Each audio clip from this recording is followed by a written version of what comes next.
கத்திரி பரிசுத்த ஸ்தோத்திரம். நம்ம கடந்த சில வாரங்களாக நம்ம வந்து 1 தீமோத்தேயு 4:12 வசனத்தை நம்ம வந்து தியானிச்சு வர்றோம். மறுபடியும் அதை வாசிக்கலாம். 1 தீமோத்தேயு 4:12 வசனம். உன் இளமையை குறித்து ஒருவனும் உன்னை அசட்ட பண்ணாதபடிக்கு நீ வார்த்தையிலும் நடுக்கையிலும் அன்பிலும் ஆவியிலும் விசுவாசத்திலும் கற்பிலும் விசுவாசிகளுக்கு மாதிரியாய் ஆண்டு சொல்றாரு. விசுவாசிகளுக்கு நம்ம மாதிரியா இருக்கணும்னு சொல்றாரு. எதுல எத்தனை காரியம்? 6 காரியத்துல. எதுல எல்லாம்? வார்த்தையிலும் நடக்கையிலும் அன்பிலும் ஆவியிலும் விசுவாசத்திலும் கற்பிலும் விசுவாசிக்கு மாதிரியாய். நம்ம வார்த்தையில பார்த்த எப்படி சாட்சியா வாழ்றதுன்னு, நடக்கையில எப்படி சாட்சியா வாழ்றதுன்னு பார்த்தோம், அன்புல எப்படி சாட்சியா வாழ்றதுன்னு பார்த்தோம், ஆவியில விசுவாசத்துல கற்பில. இப்ப வந்து கற்பில எப்படி சாட்சியா வாழ்றது, மற்றவங்களுக்கு சாட்சியா வாழ்றது ஈஸி. ஆனா விசுவாசிகளுக்கு சாட்சியா வாழ்றது ரொம்ப கஷ்டமான காரியம். ஏன்னா அவங்க தான் கிளீனா தெரியும், அவங்களுக்கு குற்றங்களை கண்டுபிடிக்க முடியும். மற்றவங்க வந்து நம்ம எல்லாம் பைபிள் தூக்கிட்டாங்க கிறிஸ்துவ நினைச்சுக்குவாங்க. ஆனா கிறிஸ்துவத்துக்குள்ள இருந்து பைபிளை தூக்கிட்டே தப்பு பண்றவங்க எத்தனை பேர் இருக்கிறாங்க. அதனால கர்த்தர் சொல்றாரு விசுவாசிகளுக்கு சாட்சியா வாழணும். சரி, சில பாயிண்ட்ஸ் இதோட முடிஞ்சா நம்ம வந்து சில பாயிண்ட்ஸ் வந்து நாங்க வார்த்தையில எப்படி சாட்சியா வாழணும் அப்படின்னு சில பாயிண்ட்ஸ் இருக்கு. டெனிசியஸ் 45:27 படி சோர்ந்து உயிர்ப்பிக்கிற மாதிரி பேச்சிருக்கணும். நம்ம வார்த்தை எப்படி இருக்குன்னா மற்றவங்க உயிர்ப்பிக்க கூடியதா இருக்கணும், மற்றவங்களை சந்தோஷப்படுத்த உற்சாகப்படுத்துறதா இருக்கணும், அடுத்து சமாதான வார்த்தைகளா இருக்கணும், தைரியப்படுத்துற வார்த்தையா இருக்கணும், ஒரு விசுவாசத்தை வளர்க்கக்கூடிய வார்த்தையா இருக்கணும், வல்லமையுடையதா இருக்கணும். இதுக்கு ரெஃபரன்ஸ் நீங்க பழைய இது யூடியூப்ல போட்டிருக்கோம், நீங்க பாத்தீங்கன்னா உங்களுக்கு தெரியும். பழைய யூடியூப்ல நீங்க ரெஃபரன்ஸ் பாத்துக்கங்க. எப்படி வார்த்தையில நம்ம சாட்சியா வாழ முடியும் அப்படிங்கறது அதுல நம்ம வந்து போட்டிருக்கேன். அடுத்து நடக்கையில எப்படி சாட்சியா வாழ முடியும்னா, நம்மளுடைய நடக்கைனா நம்ம செய்கையில எல்லாத்தையும் கத்தெடுத்து ஒப்படைச்சி புதிய மனுஷனா புதுசா பிறந்த மனுஷனை போல வாழணும். இன்னைக்கு பழைய ஆளுக போல பழைய குற்றங்கள் குறைகள் தப்பெல்லாம் செஞ்சுட்டு வாழக்கூடாது. புதிய வாழ்க்கைக்கு நம்ம புதுசா ஆண்டு நம்மளை உருவாக்கிட்டாரு. அப்ப இந்த புதுசு வாழ்க்கை கத்தற்கேற்ற வாழ்க்கையா இருக்கணும். அப்ப வாழ்க்கை எப்படின்னா தீமை விட்டு விலகிற வாழ்க்கை, நல்லது சரி ஞானமா விவேகமா நடந்துக்கணும். கத்தர் நடத்தி தருவார் நமக்கு. ஞான விவேகம்னா என்னன்னு நம்ம பார்த்தோம். அதுல சரி, அன்புல சாட்சியா எப்படி வரணும்? அப்ப அன்புங்கிறது கத்தர்னாலே அன்புதான். அதெல்லாம் ஆனா அந்த அன்புல வந்து மாயமற்ற அன்பா இருக்கணும். நான் அடிக்கடியா யோசிப்பேன், அன்பு போது தப்பா இருக்கு. ஒருத்தர் ரொம்ப அன்பு காட்டுன்னு சொல்லி அவங்க ஒய்ஃப் வந்து தப்பான காரியம், ஒய்ஃப் வந்து சிக்காயிட்டாங்க, சிக்காயி கொஞ்சம் சீரியஸ் ஆயிட்டாங்க. ஹஸ்பண்ட் ஒரு நாள் விசிட்டிங் போயிருக்காங்க ஒரு இடத்துக்கு. போயிருக்கும்போது பேசும்போது ஒய்ஃப் சொல்லிட்டாங்க பேச்சுவாக்கில். அதான் சொல்ற, நம்ம வார்த்தை எப்படி பண்ணா பரிசுத்தமான வார்த்தையா இருக்கணும், இச்சையை தூண்டக்கூடிய வார்த்தையா இருக்கக்கூடாது. ஏதோ பேச்சு வந்து ஏதோ இல்லை என் ஒய்ஃபு படிக்கல இருக்கிறா, எங்களுக்கு சந்தோஷமே இல்லை அண்ணே, அதுக்கு நான் பஸ்டர் கடவுள் கொடுக்குற மாதிரி நம்ம கொடுக்கலாம், அப்படி நான் வேணா உங்களுக்கு கொடுக்குறேன். அப்போ அது எவ்வளோ, அது வந்து கேட்டா சொல்றாங்க இப்படி சிறு தப்புலன்னு பாஸ்டர் மேல அன்பு எனக்கு, அதனால அது எவ்வளவு பயங்கரமான காரியமானது. அதனால இந்த அன்புங்கிறது ரொம்ப எச்சரிக்கையா இருக்கணும். அதான் நான் சொல்லிப்பேன். அதனால அன்புங்கிறது நம்ம தப்பான அன்பா போயிடக்கூடாது, ஞானமான அன்பா ஒரு பரிசுத்தமான அன்பா காணப்படணும். அது அன்பு நம்ம எப்படி சாட்சி ஆகணும், அது நம்மளுடைய அன்பு வந்து எப்போதும் பக்தி விருத்தியை உண்டாக்கக்கூடியதா இருக்கும். அறிவுன்னா இருமாப்ப உண்டாக்கும், நான் பெரிய ஞானி அப்படின்னு. ஆனா அன்பு வந்து பக்தியை விருத்தி உண்டாக்கணும். நம்மளுடைய அன்பு வந்து மற்றவங்களை தப்பான அளவுக்கு கைட் பண்ணக்கூடாதா இருக்கக்கூடாது. சரியான இதுல சரியான பரிசுத்தமான அன்பு நம்மளுக்கு. அதுல நீங்க வந்து எபிசோட பாத்தீங்கன்னா யூடியூப்ல அதை பத்தி தெரியும். சரி, அடுத்தது ஆவியில எப்படி சாட்சியாகணும். அப்ப ஆவியில நம்ம எளிமையா இருக்கணும், பெருமை பண்ணிக்க முடியாது. பெருமை பண்ணிட்டு தான் நம்மளுடைய சாட்சியம் இருக்காது, நம்ம வாழ்க்கையும் போயிடும், நம்மளால பரிசுத்தமா வாழ முடியாது. அப்படியே பரிசுத்தமா நம்ம காட்டிக்கிட்டா கூட நம்ம இன்னர் லைஃப் ரொம்ப மோசமா இருக்கும். இப்போ சொல்லுவாங்க, அரை வீட்டுல ஜெபிச்சா வெளியில நம்ம ஆசிரமம் வாழ முடியும். நான் வெளியில ஆசிரமம் வாழணும்னா நான் உள்ளுக்குள்ள ஜெபிச்சிருக்கணும், உள்ளுக்குள்ள நான் நல்லா இருந்திருக்கணும். அப்பதான் எனக்கு வெளியில வந்து நான் நல்லா சொல்ல முடியும். நான் உள்ளுக்குள்ள ஜெபிக்காம நான் வந்து நல்லா நான் காட்டிட்டு ஷோ காட்டினேன்னா அது லைஃப்ல எனக்கு பிரயோஜனமே இருக்காது, எனக்கு ஆசீர்வாதம் வராது. ஒருவேளை என்னுடைய வார்த்தை மற்றவங்களுக்கு ஆசீர்வாதம் இருக்கும், மற்றவங்களாம் ஆசீர்வாதம் நான் நரகத்துக்கு போயிட்டேன். அப்போ பரிசுத்தத்துல இருந்து ஆவியில நம்ம எப்படி சாட்சியா வரணும் அதுல நம்ம பார்த்தோம். இப்போ சரி, அடுத்தது விசுவாசத்துல சாட்சியா நம்ம எப்படி வாழ்றது, அது எல்லாருக்கும் ஆபிரகாம பார்த்திருக்கிறோம். சரி, இன்னைக்கு கடைசியா கற்புல சாட்சியா வாழ்றது அப்படிங்கிறது. இந்த வார்த்தையை கர்த்தர் நமக்கு ஆசீர்வதித்துக் கொள்ளக்கூடிய ஒரு சின்ன ஜெபம் பண்ணிக்கலாம். கர்த்தாவே இயேசுப்பா, ஸ்தோத்திரம் ஆண்டவரே இயேசுப்பா, எங்களுடைய வாழ்க்கையில கர்த்தாவே இயேசுப்பா, எங்களை நீங்க உங்களுக்கு முன்மாதிரியா எங்களை காட்ட சொல்லிக்கீங்க தகப்பனே இயேசுப்பா. நாங்க எங்களை பார்க்கிறோம், உங்களை பார்க்கணுமே இயேசுப்பா. ஆண்டவரே எங்க வாழ்க்கை உமக்கு உத்தம சாட்சியா இருக்கணுமே தகப்பனே இயேசுப்பா. ஆண்டவரே எங்களோட அநேக கர்த்தாவே அநேக கர்த்தாவே எங்களை பார்க்கிறவங்களா உங்களுடைய சமூகத்துக்கு வந்து சேரத்தக்கதாக இயேசுப்பா எங்களுடைய வாழ்க்கை கர்த்தாவே உமக்கு சாட்சியா இருக்கணும் தகப்பனே இயேசுப்பா. நாங்க எல்லாவற்றையும் சாட்சியா வாழ முடியும். நீங்க தான் எங்களை வளர்த்தும் தகப்பனே இயேசுப்பா. கற்பனை எப்படி சாட்சியா வாழணும் எங்களுக்கு கற்றுக் கொடுங்க. என் வாழ்க்கையில கற்பனை நாங்க சாட்சியா வாழ்ந்து இந்த ராஜ்யத்துக்கு ஆண்டவரே அநேக ஆத்மங்களை கொண்டு வரணும் சார். ஒரு கூட்ட ஜனத்தை உமக்கு ஆயத்தப்படுத்த எங்க வாழ்க்கையை தம்முடைய சமூகத்தில் ஒப்புக் கொடுக்கிறோம். பரிசுத்தமான வாழ்க்கையை கொடுங்க, கிருபை செய்யுங்க. இந்த வசனத்தை கேட்கிறவங்களே கத்த பரிசுத்தம் வாழ்க்கையை நடத்தி நாமத்தை மயப்படுத்த முடிய ஆசீர்வாதத்தை பெற்றுக்கொள்ள கிருபை செய்யுங்க. இயேசு கிறிஸ்துவின் பிதாவே ஆமென். கற்பனை எப்படி சாட்சியாகணும்? சரி, நான் உங்கள்கிட்ட ஒரு கேள்வி. கற்புன்றாங்க, கற்புனா என்ன நினைக்கிறீங்க? சிலவங்க லேடிஸ் தான் கற்பு இருக்கு, ஜென்ஸு கற்புன்னு சொல்றாங்க. அது உண்மையா? நம்ம எப்படி அவங்களுக்கு உண்மையா இருக்கும், அவங்களுக்கு உண்மையா இருக்கணுமா இல்லையா? பரிசுத்தம், அதாவது பரிசுத்தம்ங்கிறதான் அது மாசில்லாத குற்றம் இல்லாதவங்க, மாசில்லாதவங்க சொல்ல ஒரு இடத்துல போட்டிருக்கோம், மாம்சம் ஒழிக்காதன்னு போட்டிருக்கோம், மறைக்காதன்னு. அப்போ கற்புன்றது ரெண்டு பேருக்கு பரிசுத்தமான வாழ்க்கைங்கிறத கற்பான வாழ்க்கைன்னு சொன்னேன். அப்போ கற்பனை எப்படி நம்ம சாட்சியம் நம்மளால வாழ முடியாது. அப்ப நமக்கு பரிசுத்த ஆவியில் துணை இருந்தா தான் வாழ முடியும். ஏன்னா பரிசுத்த நம்மளோட சுயமா வாழும்போது நான் செய்யறது கரெக்ட் நான் சொல்லுவேன். இப்ப நான் செய்யறது எனக்கு என்ன பொறுத்து அதான் சொல்ல அந்த பொண்ணு சொல்றாங்களே அதுல தப்பு இருக்குது. பாஸ்டர் பாவம் இல்ல, திருட தப்பு இருக்குது, அவரு பாவம் கஷ்டப்படுறாரு, கடவுளுக்கு நம்ம கொடுக்கறது இல்ல. ஒருத்தவங்க சொல்லிட்டு அப்படியே சொன்னாங்க. ஒரு இடத்துக்கு போயிட்டு வந்தாங்க, அது யாரும் சொல்ல முடியாது. ஒரு இடத்துக்கு போயிட்டு வந்தாங்க. எங்க சார் நான் இப்பதான் எங்க கடவுளுக்கு அர்ப்பணிச்சுட்டு வரேன். நாங்க உங்க கடவுளுக்கு அர்ப்பணிக்க என்ன அர்த்தம்னே, அவர் கூட இருந்துட்டு வருவேன் ஒரு ஆளு அப்படின்றாங்க. அவங்களுக்கு இன்னொருத்தா இருக்காங்க. நான் அவங்கள பார்த்து எனக்கு தப்பா தெரியல. எனக்கு இவருடைய அறியாமை ஆண்டவரே நீ எப்படி நீக்க முடியும்? அது சரி கிடையாது, தன்னுடைய புருஷன் மட்டும்தான் அப்படிங்கறது அவங்களுக்கு சொல்லிக் கொடுக்க முடியல. ஏன்னா அவங்களுக்கு தெரியல, அந்த அளவுக்கு போதிக்கப்பட்டிருக்கிறாங்க, அது தெரியல. அப்ப நம்ம என்ன நினைக்கணும்? ஆண்டவரே இயேசுப்பா கர்த்தர் வந்து சொல்றாரு நான் பரிசுத்த கற்புள்ள கன்னியை சொல்றாரு. இப்ப அனுமான்ற கூட என்ன சொல்லி தெரியுமா? ரோமர் பாருங்க 7ஆம் அதிகாரத்தை என்ன சொல்லி பாருங்க, 7ஆம் அதிகாரம் 2-3 பாருங்க. நீங்க வந்து ஆண்டவரை என்னைக்கு நீங்க ஞானஸ்தானம் வாங்கிட்டீங்களோ அது ஆணா இருக்கட்டும் பெண்ணா இருக்கட்டும் நீங்க கர்த்தருடைய மனைவியா மாறிட்டீங்க. பாருங்க ரோமர் 7ஆம் அதிகாரம். ஆகையால் புருஷன் உயிரோடு இருக்கையில் அவன் வேறொரு புருஷனை விவாகம் பண்ணினால் விபச்சாரி எனப்படுவாள். புருஷன் மரித்த பின்பு அவள் அந்த பிரமாணத்தினின்று விடுதலையானபடியினால் வேறொரு புருஷனை விவாகம் பண்ணினாலும் விபச்சாரி அல்ல. 4ஆம் வசனம். அப்படி போல என் சகோதரே, நீங்கள் மரித்தோரிலிருந்து எழுந்து கிறிஸ்து என்னும் வேறொருவருடையவர்களாகி தேவனுக்கு என்று கனி கொடுக்கும்படி கிறிஸ்துவின் சரீரத்தினாலே நியாய பிரமாணத்துக்கு மரித்தவர்களானீர்கள். சொந்தமாகி விட்டோம் வேறொருக்கு. அதாவது நம்ம ரோமர் 7ஆம் அதிகாரம் 4ஆம் வசனத்துல மரித்தோர் எழுந்த கிறிஸ்துன்னு ஒருத்தருக்கு ஒரு புருஷனுக்கு நாம இப்ப சொந்தமாயிட்டோம். இப்ப நாம இந்த கடவுளை விட்டு எங்கேயாவது போனா ஆண்டர் பின்வானா நான் உபச்சாரம் பண்ண மாதிரி. அப்ப என்னைக்கு நம்ம ஆண்டோட்ட ஞானசாரம் வாங்கி கத்திரக்கா வந்துட்டோமோ, கத்திர இதுதான் என் கடவுள் என் தெய்வம் அப்படின்னு நினைக்கிறனோ அப்பவே நம்ம நினைச்சோம் அவருடைய மனைவியா நம்ம மாறிட்டோம். அப்படிங்கும்போது அப்ப நம்ம எப்படி அதை விட்டுட்டு வேற எனக்கு ஒரு பிரச்சனை வந்து நான் ஜோசியக்காரன் தேடி போட்டா நான் பரிகாரி தேடி போட்டான்னு சொன்னேன்னு அர்த்தம் நான் தப்பு செய்யறேன்னு அர்த்தம். எனக்கு ஒருத்தர் என்னோட குடும்ப பிரச்சனைக்கு என்ன தேவை? யார் தீர்த்து வைக்கணும்? என் புருஷத்தை தீர்த்து வைக்கணும். அப்ப என்னோட ஃபேமிலி ப்ராப்ளத்துக்கு யார் தீர்த்து வைக்கணும்? அவங்களாம் தீர்த்து வைக்கணும் மனுஷங்க. ஆனா எனக்கு இருக்கிற ஒருத்தர் இருக்கிறார், அவர் கண்டிப்பா தீர்த்து வைப்பாரு. கல்யாணத்துல ரொம்ப அன்பு சொல்லுவாங்க, எல்லா சூத்துக்கு அப்படி இருக்கும் போல ஆசை இருக்கும்ல. உனக்கு எனக்கு ரொம்ப பிடிக்குமா? நாங்க பிடிக்கும்னே. எவ்வளவு பிடிக்கும்னே?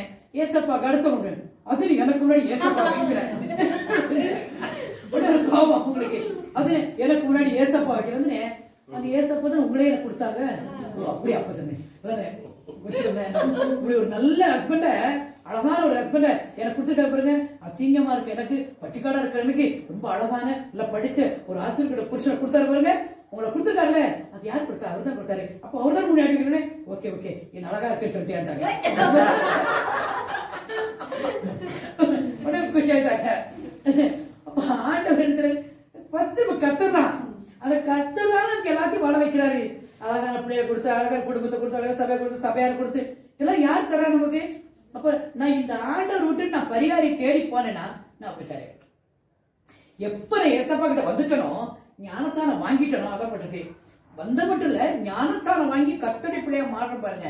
பிள்ளைய மாறிட்டு அப்பதான் நம்ம சொல்றோம் கத்தடி பிள்ளைன்றோம். ஆனா வசனம் சொல்ல தெரியுமா? ரோமர் 7 சொல்ல பாத்தீங்கன்னா, எப்படி நீங்க கட்டுப்படுறீங்க ஒரு புருஷனுக்கு.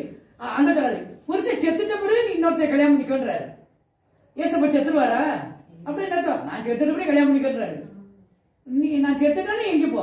அதே சொன்னாங்களே நேற்று சாட்சி சொல்லும் போது, நந்திகள் சொல்லி செத்துடலான்னு சொன்னாங்களே. நான் சொன்னேன், ஏசப்பா கொஞ்சம் சாகவே இல்லை, நான் ஏன் சாகணும்? நீங்க உலகம் புருஷன், நான் ஏன் கொலை பண்ணும்? அதே முடிச்சாரு. எங்க ஏசப்பா இன்னும் சாகவே இல்லையே. நான் ஏசப்பா கேட்காரு, நான் செத்துட்டா வேற ஒருத்தர் கல்யாணம் பண்ணிக்கோ. எங்க ஏசப்பா சாகுல, எங்க ஏசப்பா இருக்காரு. ஒரே ஒரு வேலை செய்யுங்க, ஏசப்பா கூட்டிட்டு வர்றீங்களா? எல்லா வேலையும் கத்தர் பார்த்துக்கொள்ளுங்க. அப்புறம் ஒத்துட்டாங்க. 3 கண்டிஷனோட தான் ஒத்துட்டாங்க.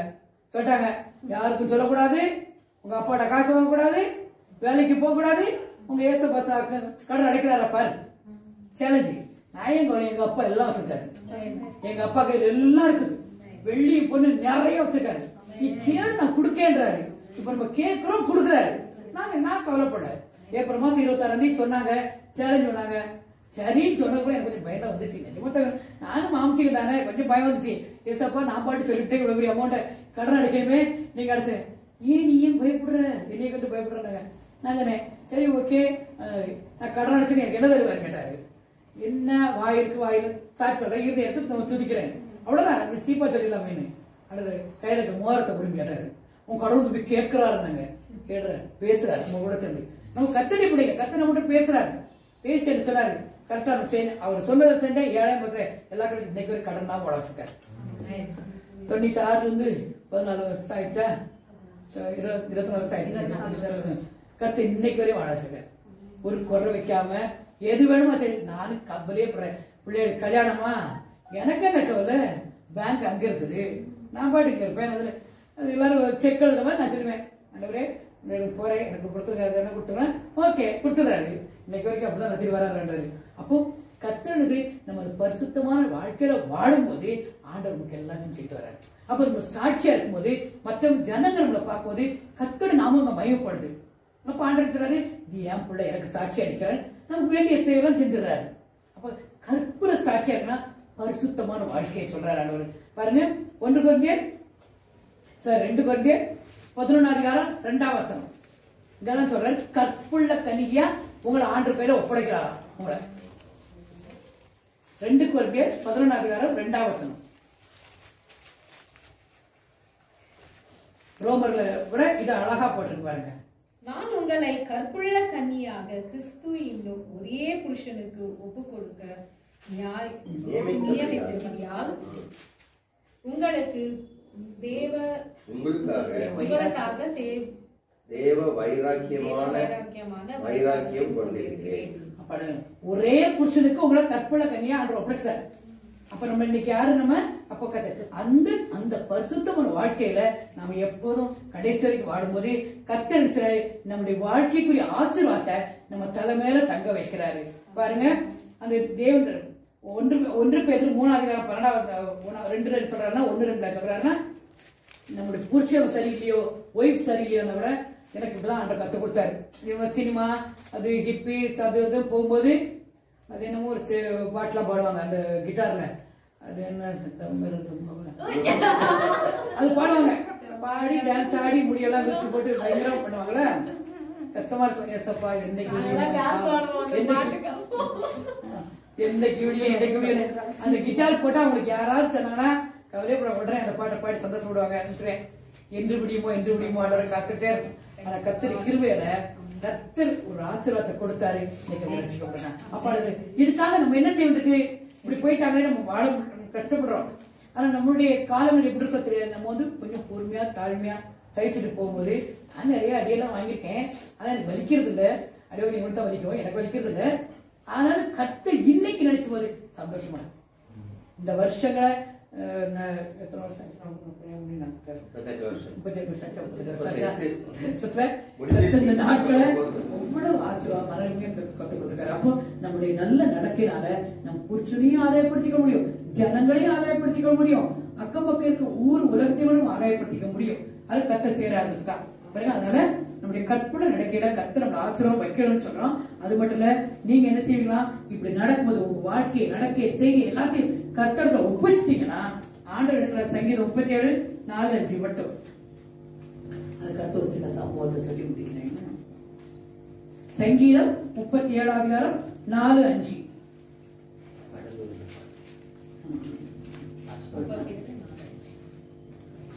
கர்த்தரிடத்தில் மகிழ்ச்சியாயிரு, அவர் உன் இருதயத்தின் வேண்டுதலை உனக்கு அருளச் செய்வார். உன் வழியை கர்த்தருக்கு ஒப்புவித்து அவர் மேல் நம்பிக்கையாயிரு, அவரே காரியத்தை ரொம்ப ஈஸியான காரியம். ஏன்னா ரொம்ப கஷ்டப்பட்டு முட்டி போட்டு ஜோமெண்ட்லாம் சொல்லலாண்டவர் ரொம்ப அழகா சொல்லிட்டாரு. ஏன்னா ஈஸியா நீங்க அடிச்சுட்டு போற மாதிரி நான் அப்படிதான் ஈஸியா எது இருக்கோ அதே நான் நைட் பண்ணி வாங்கிக்குவேன். அது மாதிரி உங்களுக்கு நைஸா சொல்லி தர்றேன். சங்கீதம் 37:4-5 வசனம் சொன்னா, உங்க வாழ்க்கைய கர்த்தருக்கு மனமளிச்ச சந்தோஷமா இருங்க. அழுதுகிட்டே போய் ஆண்டோட கேட்க கூடாது.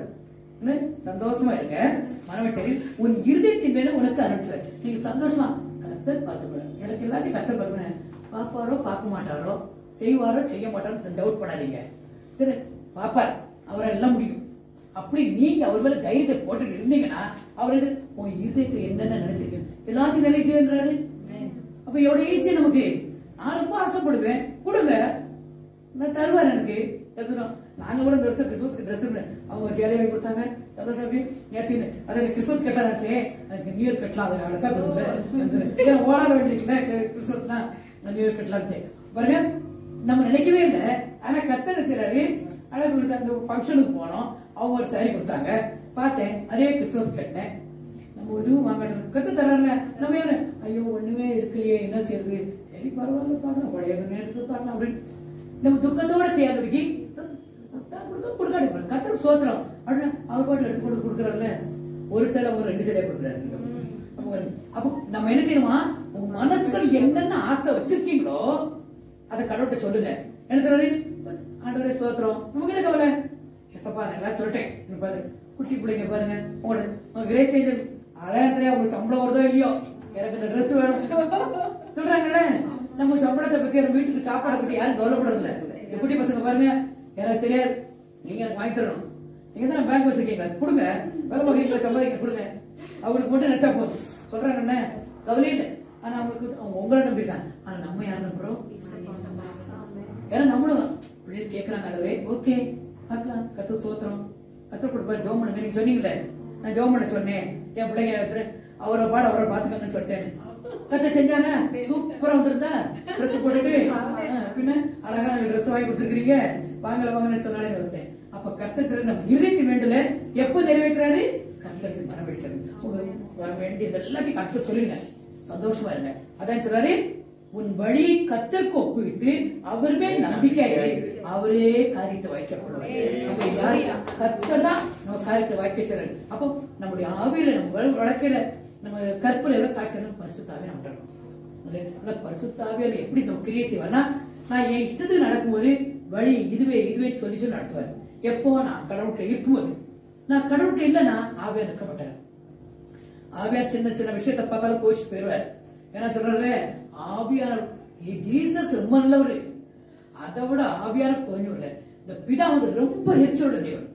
ஆனா ஆவியானவர் சொல்றாரு, நம்மளோட செங்கடல் நடத்தி போகும்போது சொல்றாரு, ஆவியானவர் உங்க கூட முடியாது, ஒரு தூதன் வருவாரு, நீங்க என்ன செய்யுங்க, தியேட்டர் வருவாரு, அவரை கோபப்படுத்தாதீங்க, அவரை கோபப்பட அவர் போயிடுவார், அப்படி கூட போவீங்க, போக முடியாது என்றாரு. அது மாதிரி சொல்றாரு, முக்காடை போட்டு ஜெபம் பண்ணுங்க.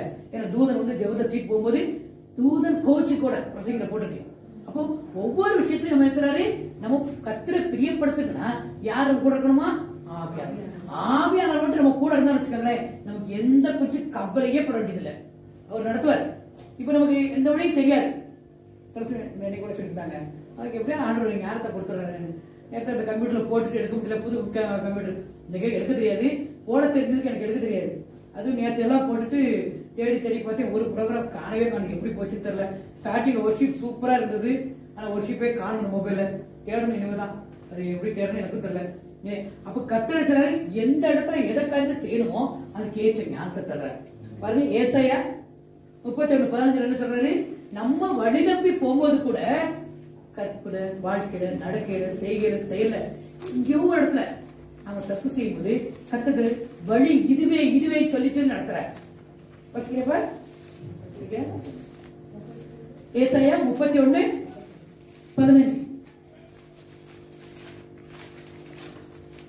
Sorry 30:21 sorry Isaiah 30:21. நீங்கள் வலதுபுறமாய் சாயும் பொழுது இடதுபுறமாய் சாயும் பொழுதும் வழி இதுவே, இதிலே நடவுங்கள் என்று உங்களுக்கு பின்னாலே சொல்லும் வார்த்தையை உங்கள் காதுள்ளவர் கேட்கும்.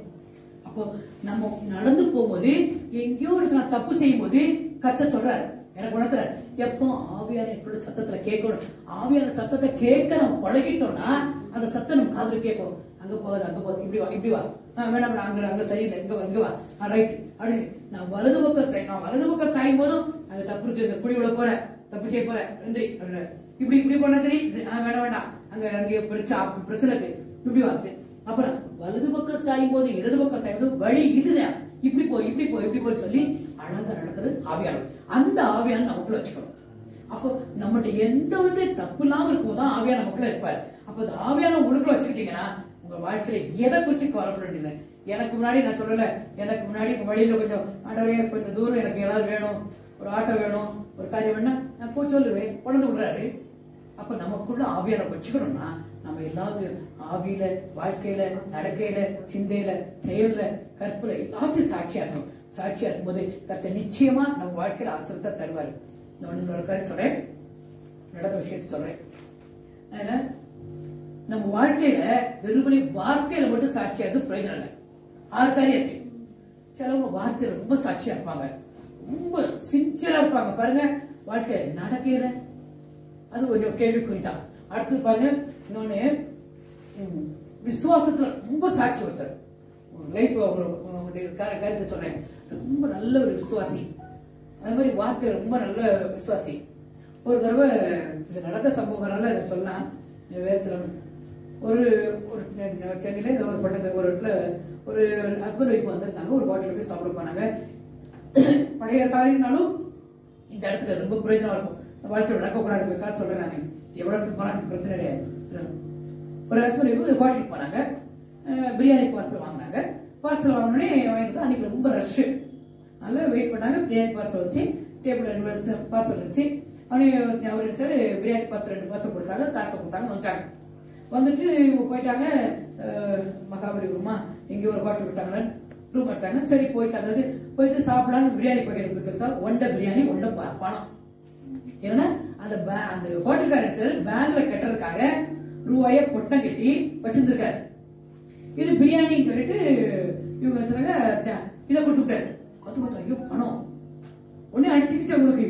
ஐயோ நம்ம பணத்தை கத்துரு பிள்ளைங்கள நம்ம இந்த மாதிரி கூடாதுன்னு சொல்லிட்டு முதல்ல கொடுத்துருவேன். அப்படியே பார்சல் பண்ணி கொண்டு போய் அவர்கிட்ட கொடுத்தாங்க. கொடுத்து ரொம்ப சந்தோஷம் இருக்கு.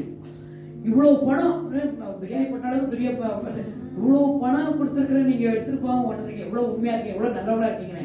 ஆமா, நாங்க ரொம்ப உண்மையானவங்க, நாங்களாம் கிறிஸ்தவங்க, நான் கடவுளுக்கு பயப்படுறவங்க, நாங்க ரொம்ப சந்தோஷம் ஆயிடுச்சு இருக்கு. அந்த இடத்துல இந்த ஹோட்டலுக்கு யாரோ ஒரு பிரஸ்கார் ஒருத்தர் சாப்பிட இருக்காரு. பிரஸ்கார் குஷி ஆயிடுச்சு. பிரஸ்ல உள்ளவங்க நியூஸ் கிடைச்ச வேணாம் இருக்குதா, 2 பேர் நியூஸ் எடுத்துருவாங்களே. உடனே சொன்னாங்க, ஐயோ இருங்க உங்களோட போட்டோ எடுத்துக்கிறாங்க. போட்டோ வேண்டாம் சார், எல்லாம் ஒண்ணுமே இருக்கு. எங்களுக்கு பப்ளிசிட்டி பிடிக்காது, வேண்டாம். இல்ல நீங்க போட்டோ எடுத்துக்காங்க. உடனே வேண்டாம் தயவுசே இருக்காதீங்க, பரவாயில்லங்க, ஒரே ஒரு சின்ன போட்டோ 2 பிள்ளைங்க இங்க இருக்கிறாங்க. ஐயோ எங்க குடும்பம் மோசம் போயிடும். என்ன பேசுறீங்க, இவ வேற ஒரு வைப்புங்க, என்ன வேற இப்ப சொல்லுங்க. அப்போ பண விஷயத்துல உங்களால உண்மையா இருக்க முடிஞ்சிச்சு. வாழ்க்கையில நடக்கு விசுவாசம் நாங்க ரொம்ப கிறிஸ்தவங்க சொல்லிக்க முடிஞ்சிச்சு. அதுதான் சொல்றாரு, அந்நியருக்கு சாட்சியா இருக்க முடியும். எல்லாம் குற்றவாளி எப்படி வருது, தோண்ட தான் வெளியே வந்துச்சு. இல்லைன்னா என்ன, ஐயோ ரொம்ப நல்லவங்க எல்லாம் என்ன செஞ்சுப்பாங்க, ரொம்ப நல்லவங்க, அவங்கள பத்தி கேட்டோம், ஐயோ அப்படியே பணத்தை கொண்டு கொடுத்துட்டாங்க, ரொம்ப நல்லவங்க. ஆண்டவருக்கு மட்டும் தான் தெரியும். அப்போ வாழ்க்கையில எப்படி சாட்சி அது நடக்கிற சாட்சியா சொல்றாங்க, ஐயோ அவ வேற ஒரு ஒய்ஃபுங்க, நான் என்னோட ஒய்ஃப் வேற இருக்கிறா, அவளுக்கு வேற ஹஸ்பண்ட் இருக்கிறாங்கண்ணா. அப்ப என்ன சொல்றாங்க, அப்ப நீ ஒன்ல சாட்சியா இருந்த போதுமா, இன்னொன்னு சாட்சியா வார்த்தை ரொம்ப யோக்கியமா உண்மையை சொல்றோம், நடக்கல, நடந்ததுனால நான் சொல்றேன், நடந்த விஷயம். அதனால இது வந்து இந்த இடத்துக்கு நான் வேறதான் ஏதாவது சொல்ல நினைச்சேன், இது சொன்னா சரியா இருக்கும். அப்போ சாட்சிங்கும் போது நம்ம எதெல்லாம் சொல்லணும், நம்ம வாழ்க்கையில கண்டிப்பா நம்ம சாட்சியா இருக்கணும். நம்மளுக்கு எவ்வளவு முடியும் கூடுமான வரைக்கும் நம்ம உண்மையா இருக்கணும். வார்த்தையில நம்மளால மற்றவங்களை உற்சாகப்படுத்த முடியாட்டாலும் கோவப்படுத்தாம இருக்கலாம்ல. என்னுடைய வார்த்தை மற்றவங்க உற்சாகப்படுத்துறதா இருக்கணும், மற்றவங்களை என்கரேஜ் தைரியப்படுத்துறதா இருக்கணும் நம்ம வாஸ்தவம். அப்ப அந்த வார்த்தைகள் எப்படி இருக்கணும் இதெல்லாம். அப்ப மறுபடியும் இதெல்லாம் திருப்பி வந்து சொல்றேன், நம்முடைய வாழ்க்கையில ஒரு இடத்துல மட்டும் சாட்சி பத்தாது. என் வாழ்க்கை மட்டும் சாட்சியா இருக்குது, நான் போய் சொல்லிட்டு இருந்தேன்னா மற்றவங்களுக்கு தெரியாது. அப்ப என்னோட இன்னொரு வாழ்க்கை எப்படி இருக்கு, அப்புறம் கற்பு நான் சாட்சியா இருக்கணும், என் வார்த்தையில சாட்சியா இருக்கணும். விசுவாசம், நான் பயங்கர விசுவாசிங்க. ஐயோ எனக்கு ஊழியர் என் ஒய்ஃப் சரி கிடையாது, எனக்கு தெரியும் என் ஒய்ஃப் சரி கிடையாது, அவன் ஊழியத்துக்கு வரமாட்டான், அதனால இன்னொரு ஒய்ஃப் வர்றாங்க, அவங்க நான் கூட தொடங்கி போறேன். ரொம்ப வருஷமா எனக்கும் தெரியாது, 2 பேரும் மொத்தம் வந்து ஒழிஞ்சிட்டு போவாங்க சொல்லுவாங்க. நிறைய பேர் சொல்லிக்கிறாங்க, அவங்க 2 பேரும் தான் வருவாங்க. அப்படின்னு ஒரு பார்த்தேன், இந்த அம்மா வேற வாழ்வுல இருந்து போட்டோ எடுத்து பார்த்தனே அப்படி கேட்டேன். ஆமாமா அவர் ஒய்ஃப் தான், நாங்க தப்பெல்லாம் பண்ண மாட்டோம், ஊழியத்துல காலையில இருந்து ராங்கிற வரைக்கும் அவன் என் பின்னாடி வந்திருப்பா, நாங்க ஊழியம் செஞ்சுட்டு அவளை விட்டுருவேன், நான் என் வீட்டுல விட்டுருவேன். தப்பு நடக்க சான்ஸ் இல்லையா? ஒரு நாள் என்னத்துக்கு அது நம்மள பாக்குற மத்தவங்க என்ன சொல்லுவாங்க, நீங்க தப்பு செஞ்சீங்களா இல்லைன்னு சொல்லுவாங்களா? சொல்ல மாட்டாங்க. அப்போ நம்ம என்ன செய்யணும், இடஒளி விட்டுக்கோங்க, விட்டுட்டு நாங்க கார்ல கூட்டு போங்க வேணான்றமா. நீங்க எதுக்கு 2 பேரும் ஸ்கூட்டர்ல இருக்கு பக்கத்துல என்னத்துக்கு? தப்பு நடக்கல, தப்பு நடக்க சான்ஸ் கிடைக்கும். நான் தப்பா சொல்ல விரும்பல, ஆனாலும் நம்மளை பாக்குற பிரஜாதி ஜனங்க என்ன சொல்லுவாங்க, கேட்ட ஒருத்தங்க அப்படிதான் கேட்டாங்க, ஐயோ நீங்க வேற, அந்த ஆள் வேற, இந்த உங்களை வேற, நான் ரொம்ப யோக்கியமா நினைச்சிட்டு ரொம்ப நம்புனேன், அதுக்கு அந்த மாதிரி நீங்க ஒரு பைத்தியம் அவங்கள வேணா என்னைய பார்த்து சொல்லிட்டு போறாங்க அவங்க. அப்ப பிரஜாதிகள் மக்கள் மத்தியில நம்ம கத்து நாம தூஷிக்கப்படுது. இந்த கிறிஸ்தவங்களே அப்படித்தான், அவங்க என்ன சொல்றாங்க, இந்த கிறிஸ்தவங்களே அப்படித்தான் உரமா சொல்றாங்க, ஐயோ இந்த கிறிஸ்தவ வீட்டுக்கு போங்க, இதெல்லாம் நடந்தது சொல்றேன் நானு, இந்த கிறிஸ்தவ வீட்டுக்கு போங்க, அவங்க ஊழியர் போயிருவாங்க, வீட்டை சுத்தமாவே வைக்க மாட்டாங்க. எனக்கு கேட்டா சொல்றேன், எனக்கு பயந்தான். அவங்க சொல்றாங்க அப்படி வீட்டை சுத்தமாவே வைக்க மாட்டாங்க, நாங்களாம் வீட்டை கிளீன் பண்ணி, இவங்க வீடை மட்டும் தான் மனசை கிளீன் பண்ண மாட்டாங்க. அதனால மனசை நம்ம சொல்லுவோம், நாங்க மனசை கிளீனா வச்சிருக்கோம். ஆனா அதையும் கேட்கிறேன் இதையும் கேட்கிறேன், நம்மள 2 பிடிக்கிறாரு. எனக்கு அதான் பெரிய பிரச்சனை, நான் அதையும் செய்ய நீ இதையும் செய்கின்றாரு. ஆனா கர்த்தருடைய காரியத்துல நம்ம அந்த 6 விஷயத்திலையும் சாட்சியா இருக்கணும். ஏதாவது ஒன்றை கூட தப்பு செய்யணும் கர்த்தர் சொல்றாரு. ஒருவேளை தப்பு நம்ம பலவீனத்தினால நம்ம ஏதோ ஒன்று தப்பு செய்யும் போது ஆவியானவர் துணை இருப்பார், ஆவியானவர் நம்மளை உற்சாகப்படுத்துவார். நம்மளுக்கு ஏன்னா மாம்சம் பலவீனம் உள்ளது, ஆவி உற்சாகப்படுது. நம்ம தப்பு செய்யலாம், கொஞ்சம் நீங்க ஒரு நாளைக்கு போய் சொல்லிக்கலாம் அப்படிங்கும்போது அவர் நீ போயிட்டு உங்கள்கிட்ட போய் சொல்லுங்க சொல்லுவார்ல, சொல்றாரு நீ ஒரு பணத்தை தப்பு செய்யனா உனக்கு 10 பணத்தை பிடிக்கணும். எங்களுக்கு ஒரு வேற நான் சாட்சியா சொல்லணும், எனக்கு கடவுள் சொல்றேன். நாங்க அன்னைக்கு போனோம், சோதனைக்கு போனோம், போகும்போது அவன் 30 ரூபா கேட்டான், பக்கத்துல தான். ஆனா கூட காசே சொல்ல மாட்டேங்கிறான். ஏறிக்கீங்களா என்னோட நிறைய போட்டோம் 30 rupees கொடுக்குறோன்னே சரிட்டான். அங்க இருந்து போய் பக்கம் தான், இங்க இருந்து போய் ரசம் எனக்கு கார் வைக்க முடியாது, கார் கொண்டு முடியாது, இறங்கிட்டோம். இறங்குற இடத்துல 2 20 ரூபா வச்சு வச்சிருந்தாங்க. அவங்க கொடுத்தாங்க, அவன்கிட்ட கொடுத்துட்டு 10 ரூபா 20 ரூபா கையில கொடுத்தாங்க. இன்னொரு 20 ரூபா கொடுக்கும், நீ 10 ரூபாய் ஆட்டோக்கிற பேர் படாது. இவங்க எப்போது ரொம்ப உஷாரு, 10 ரூபா வாங்கிட்டு 20 ரூபாய் கொடுக்கலாம் ஐடியா பண்ணாங்கல்ல. 10 ரூபா வாங்கிட்டாங்க. வாங்கிட்டு அதுக்குள்ள எங்க போலீஸ் எல்லாம் வெட்ட ஆரம்பிச்சுனா கொடுக்க விடுந்தாங்க. 20 ரூபாய் ஒரு 20 ரூபாய் கொடுத்துட்டு இன்னொரு 20 ரூபாய் கொடுக்கல. அதுக்குள்ள சார் அந்த 10 ரூபாய் கொடுங்க சார், நானே 10 ரூபாய் கொடுத்தாங்க. அவன் கொடுத்து 10 ரூபாய் கொடுத்தோம். கடைசியில் எவ்வளவு 20 தான் கொடுத்துருப்பாங்க, இன்னொரு 10 ரூபாய் கொடுக்கல. இந்த அவன் கொடுத்த 10 ரூபாய் வாங்கினா 20 ரூபாய் கொடுத்துக்கணும். மனசு கஷ்டம் வந்து திரும்பி பாக்குறேன், ஆட்டோக்காரர் போயே போயிட்டான். திருப்பி போக முடியாது, ரொம்ப ரஷ். போல அதுக்குள்ள பின்னாடி நிறைய வண்டி வச்சு திருப்பி வருமானா திருப்பி வரும். நானும் திரும்பி பார்த்தேன். அப்ப சொல்றேன், ஆண்டவரே எனக்கு தெரியாது, நான் பாவம் பண்ணி கேட்டுக்கிறேன். அவனுக்கு ஒரு 10 ரூபா நாங்க தண்டை வச்சுக்கோம், ஆனா எங்களுக்கு அதுக்கு 1000 ரூபாய் தண்டா இருக்கு. நான் நினைப்பேன் 10 ரூபா தண்டமா 100 ரூபா தண்டா போடுவேன். எனக்கு 10 நான் எப்படி தசம பாகத்தை கேட்கிறாரோ அதே மாதிரி பனிஷ்மெண்ட்லயே தசமம் பண்றாரு. நம்ம ஒரு சின்ன தப்புட்டா அதுக்கு 10 படம் பிடிக்கிறாரு. நான் மன்னிப்பு கேட்டேன், அன்னைக்கு உங்க முன்னாடி மன்னிப்பு கேட்டேன். ஏன்னா அவங்க எங்க இருக்கான ஆட்டோக்காரன் எங்க இருக்கான்னு தெரியாது, கொடுக்க முடியாது. நான் வந்து யாருக்காவது 10 ரூபா கொடுத்துட்றாண்டே எங்களுக்கு லாஸ் பண்ணி விட்டுறாதீங்க. அப்போ நம்மளுடைய வாழ்க்கையில சின்ன சின்ன விஷயத்தை கூட நம்ம நினைச்சு நம்ம சாட்சியா வாழும்போது பெரிய காரியத்துல கர்த்தர் நிச்சயமா சாட்சியா இருப்பாரு. அது மட்டும் இல்ல, நம்ம என்ன கேட்கறது நடத்துறாரு, உங்க இருதயத்தின் வேண்டுதல உங்களுக்கு வேற சொல்றேன். நம்ம இருதயத்தின் வேண்டுதல்னா எவ்வளவு பெரிய காரியம். நான் எல்லாம் ஆசைப்படுவேன். நான் எப்படி சொல்லுவேன், எப்படி ராணி மாதிரி வாழணும் ஆண்டவரே நான் ஆசைப்பட்டேன். 3 பேருமே ராணியா வாழ்றாங்க. ஆசைப்படுறதுக்கு வந்து ராணியா வாழணும். என் பிள்ளைங்க போகிற வீட்டுல என் பிள்ளை ராணியா இருக்கணும்.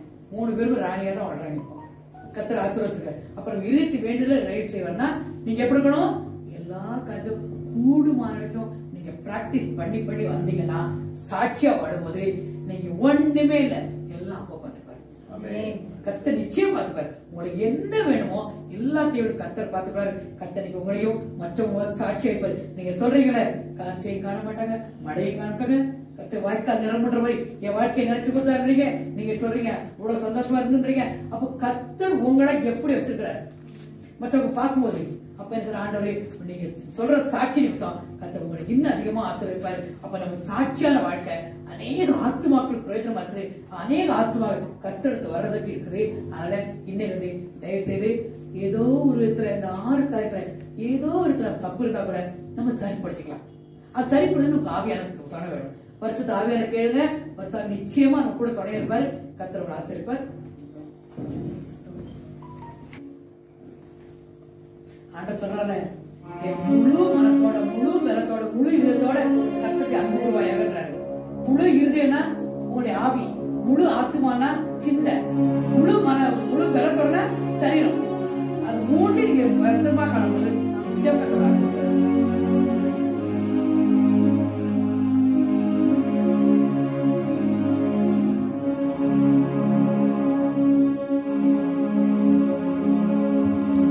ஏற்றுக்கொள்ளும்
என்னை என்னாலும் நடத்திடும் உந்தன் இஷ்டம் போல் பாதை தீரும் என்னை என்னாலும் நடத்திடும் இயேசு தேவா இயேசு தேவா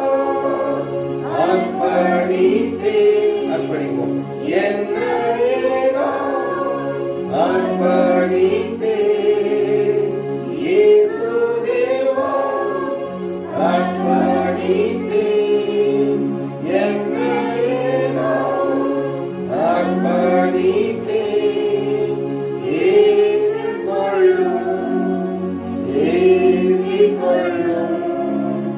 என் இதயம் வாசம் செய்யும் ஏற்றுக்கொள்ளும் என் இதயம் வாசம் செய்யும்.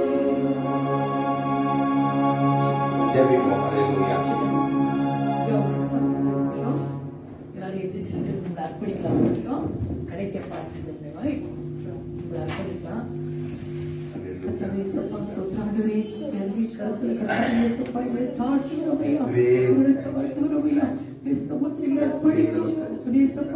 நாங்கள் எல்லாம் சுவாமி எங்களால் ஒன்று முடியாதுப்பா.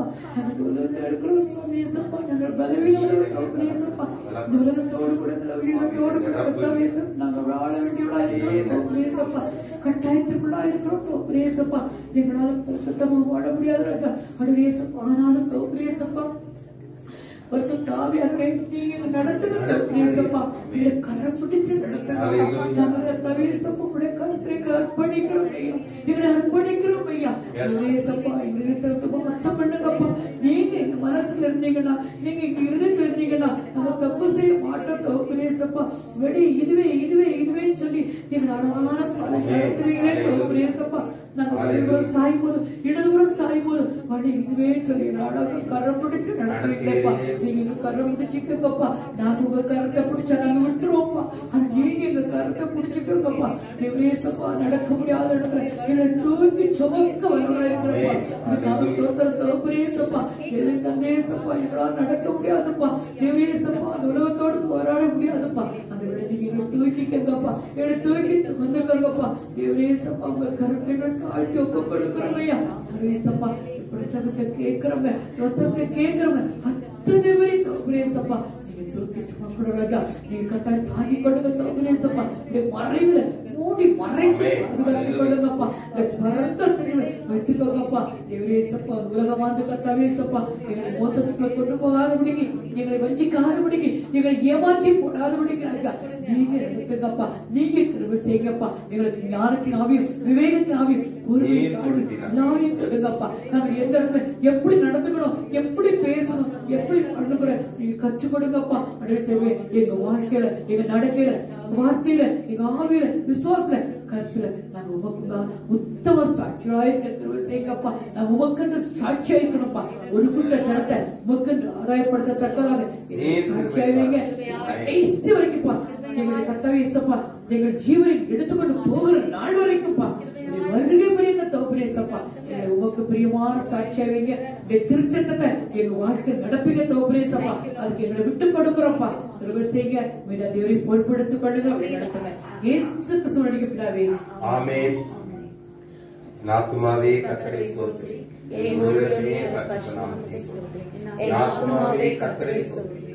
கர்த்தர் செய்த சகல உபகாரம் ஒன்றும் மறவாதே. ஆமென். நம்முடைய கர்த்தராகிய இயேசு கிறிஸ்துவின் கிருபையும் தேவனுடைய அன்பும் பரிசுத்த ஆவியானவர் ஐக்கிய சமாதான சந்தோஷமும் நம்ம அனைவரோடு கூட விசேஷமாக இந்த நாளிலே கிறிஸ்துமஸ் பண்டிகை கொண்டாடி அடுத்த ஒரு ஞாயிற்றுக்கிழமையில இந்த வருஷத்தினுடைய கடைசி ஞாயிற்றுக்கிழமையில வந்து உண்மை ஆராதித்து துதித்து செல்கிற உடைய பிள்ளைகளோடும் இந்த வருஷத்துல இருந்ததை காட்டிலும் இரட்டிப்பான ஆசீர்வாதத்தோடு கர்த்தருடைய பரிசுத்த நகரமாகிய அந்த பரலோகத்தை சுதந்திரிக்கும்படியான கர்த்தருடைய ஆசீர்வாதம் வழி நடத்துதல் நம் அனைவரோடு கூட என்றும் என்றும் எப்பொழுதும் கர்த்தருடைய வருகை மட்டும் இருப்பதாக. ஆமென்.